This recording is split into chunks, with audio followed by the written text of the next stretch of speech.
Hello, fans, collectors, and investors. Welcome back to Iconic Baseball. I'm Iconic Al, and today I want to do a bit of a improvised video response to my buddy Jake at Legends Never Die. He recently reached 755 subscribers, and congratulations, because that's a huge number for a Braves fan and a Hank Aaron guy. He challenged us as content creators to share what makes our collection, what makes my collection, my collection. And I think it's a great challenge. And it is a challenge. It's very difficult. This is maybe one of the more difficult VRs I've ever done, just because it's so thought-provoking and so all-encompassing. So I'm going to do my best to kind of describe to the community what I'm all about. But here goes. Take me out to the ball game. Take me out with the crowd. Buy me some peanuts and cracker jack. I don't care if I never get back. Let me root for the home team. If they don't win, it's a shame. For it's 1, 2, 3 strikes, you're out at the old ball game. Anybody that watches my channel knows that I've tried to focus my core collection in on the top 100. This is my countdown that I'm doing. The greatest and most iconic ball players in baseball history. How did I get to this top 100 list? Well, it's something that I've kind of formulated over the course of many years. And it's a combination of statistics, career achievements, cultural significance, and the X factor is sort of the hobby mojo. You know, how collected is a player? How ravenous is the demand for this player in the hobby? So based on those 4 factors, you can kind of come to a place where you really think a player fits in. WAR is a good number to start with. And then you can kind of play with that and say, okay, was this guy more iconic than his WAR or less iconic than his WAR? And then you can look deeper and deeper and deeper, look at postseason, look at cultural relevance and significance, how much do they matter to history? And that's how I kind of looked at this. And it was an arduous, long process. And I really did labor over these decisions of, you know, who do I put higher, Mike Piazza or Rod Carew? It's like, that's a tough one, which is why they're very close on the list. Anyway, that's my core collection. The guardrail that I have given myself, how I choose to focus my collection. It used to be kind of all over the place. I used to have more cards. I used to have, you know, at times complete sets. I used to have a wide variety of binders and all sorts of directions that I was going back when I was younger, getting autographs at games and all sorts of stuff. But really, in the last 10 years, I've consolidated that collection, really focused it in, and really tried to get very narrow with what I was trying to do. And I've noticed that allowed me to funnel my resources into items that really matter a lot more to me. And if you ever went bumper bowling, the top 100 list is my bumpers. It makes sure that my ball gets down the lane to where the pins are, and I don't fall off to the gutter. It kind of keeps me focused on keep your ball down the middle, and try not to go off onto rabbit holes, which results in buys and impulse purchases that you're later going to regret. So that's my core collection. Now I have let's say a sub-core collection, which is my prospecting. I don't prospect on who's going to make the majors. I don't even prospect on who's going to be a Hall of Famer. That's largely irrelevant to me. I prospect on who could potentially crack the top 100 list. And so it's a very small group of people that have the potential to one day crack my top 100 list. But it will happen. Like, there will be changes to my list as a Mookie Betts or as a Mike Trout progresses through their career. Those two already happen to be on my list, but they will ascend, most likely, the list as they progress through their career. But there are players that are just off the list that will likely crack the list someday. And so I have kind of a speculation PC. It's probably only 15 cards deep, but I'll show you a few of them if you want to see who I'm speculating on, who has potential to crack the top 100 list if all goes right for these players. Okay, my speculative PC right here. And most people wouldn't consider these guys speculative, but I do. This is a Bryce Harper rookie refractor in a PSA 9. And I have minimal investment in these cards. I try not to devote too many resources to these guys because they aren't in the top 100. Yet, I want them to be low population enough or significant enough where if they continue to have the types of careers that they're having, they will be significant pieces. They should gain value as these players continue through their career. So this is a 2012 Topps Chrome Bryce Harper rookie refractor. This is the hitting pose. And this is a PSA Mint 9. So that's just an example. Here's another one. This is a Jacob deGrom 2019 Topps Auto. So that's an autographed issue there through Topps Heritage. And it's just a beautiful pose. 1970 design. I have a Tom Seaver in this same set from 1970, and I just like the idea. Now, I know deGrom is no longer on the Mets, but I like the idea of having the Tom Seaver 1970 and then getting this deGrom, also an ace pitcher for the Mets, and putting him side by side someday. But we'll see. We'll see what happens to Jacob deGrom.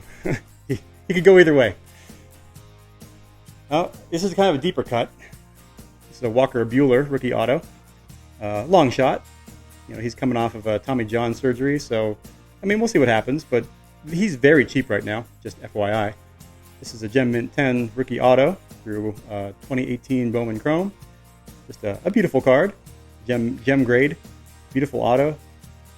Pretty hard to beat that. And it was very cheap. So I figured, all right, well, worth having a little bit of Walker Buehler because you never know. He's on a very good team. And here's another one. Manny Machado. This is a rookie auto, 2013 Bowman Draft with the rookie patch and a nice autograph there. He is on a Hall of Fame path. We'll see if he ever kind of gets the numbers to crack the top 100. It's possible. Here's definitely a younger guy that is a long shot, but he's a shot. His dad's already in the top 100, but this is a 2016 Bowman Prospects Vlad. This is his Bowman First with a nice, clean, flowing auto on there. Again, these have gotten pretty cheap. You know, these modern guys are kind of out of favor right now. It's probably a good time to speculate on guys like this, as long as you're not going too crazy. I try to keep my purchases of these kind of cards at $100 or less, or around $100, no more than that. This is a Juan Soto pre-rookie. A nice autograph on there.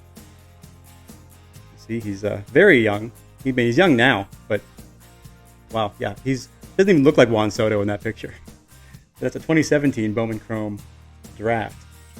Juan Soto pre-rookie with a really nice autograph on there, slabbed by Beckett. So that's an example of some of the guys that I'm kind of speculating on. All right, let's pause for a second and talk collecting theory. How do I collect, and why do I collect that way? Well, I would consider myself more of a less is more, minimalist kind of collector.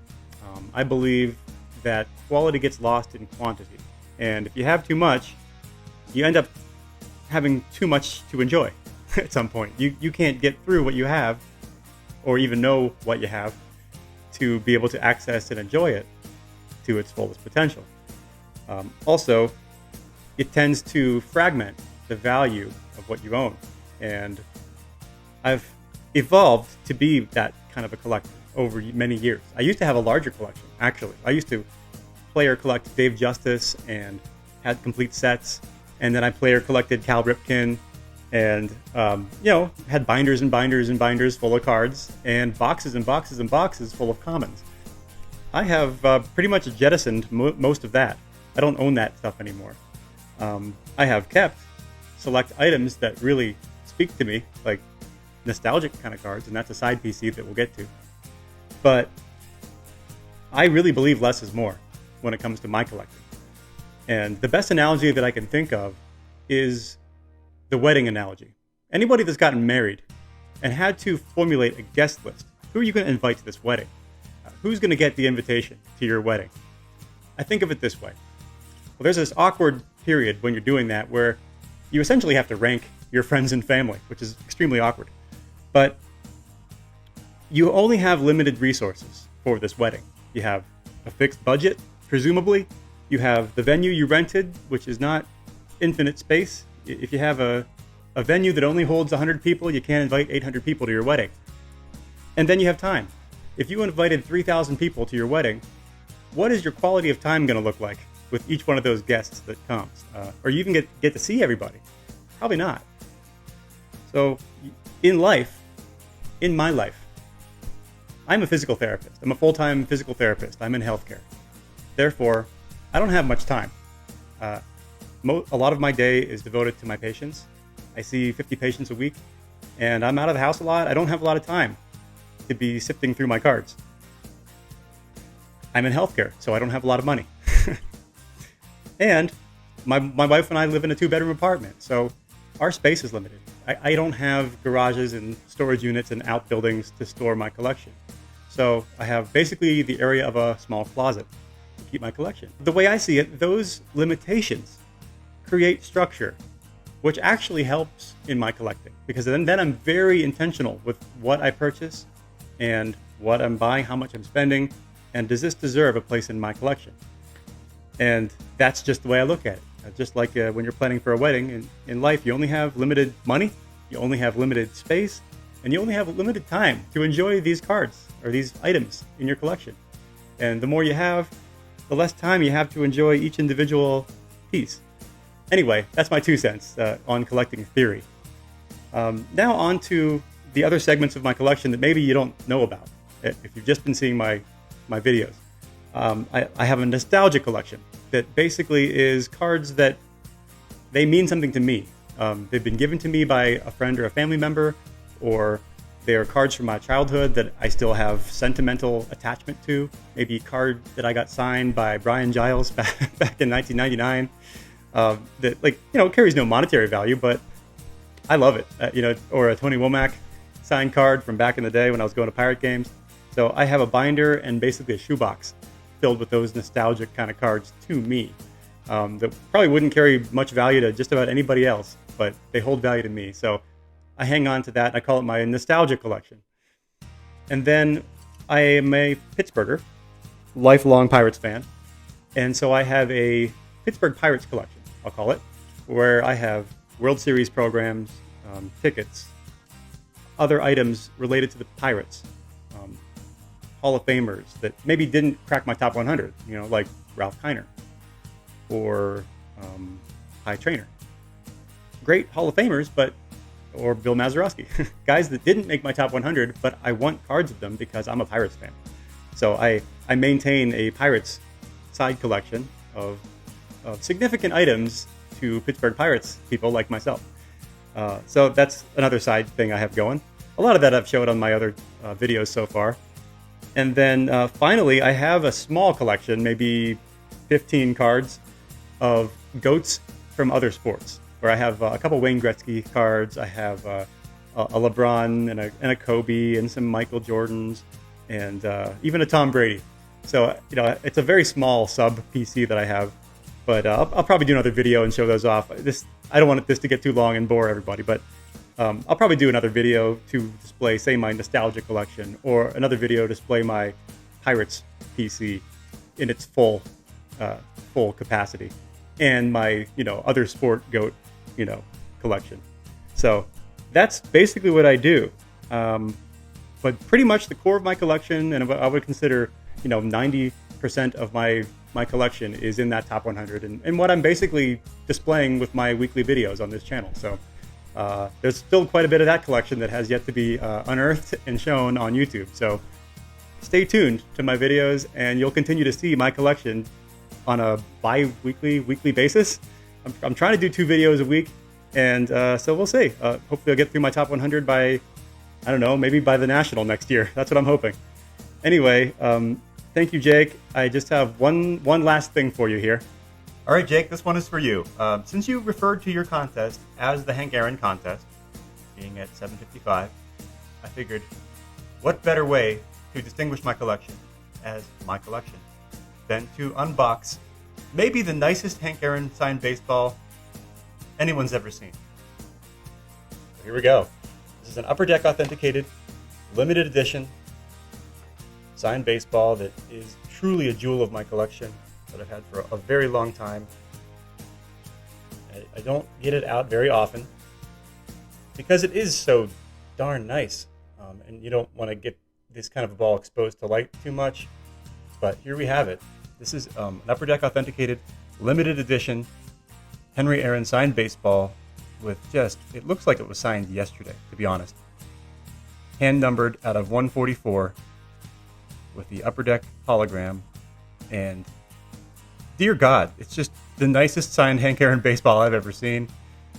And the reason I chose this to get out for your contest, Jake, is it lists him on the side of the ball as Hammer and Hank, MLB all-time leader with 755 home runs, which many baseball fans still consider him to be the all-time home run leader, which I do as well.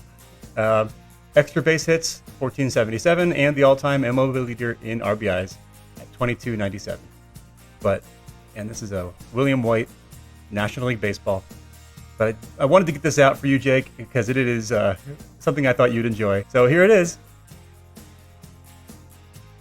for your viewing pleasure. All right, Jake. Again, congratulations on getting to that 755 mark. That's a big one, especially for a Braves fan, especially for a Hank Aaron guy. And thanks for your support over this last year as I've really just gotten into the YouTube world. So thank you again for everything. And until next time, everyone, keep collecting and stay iconic.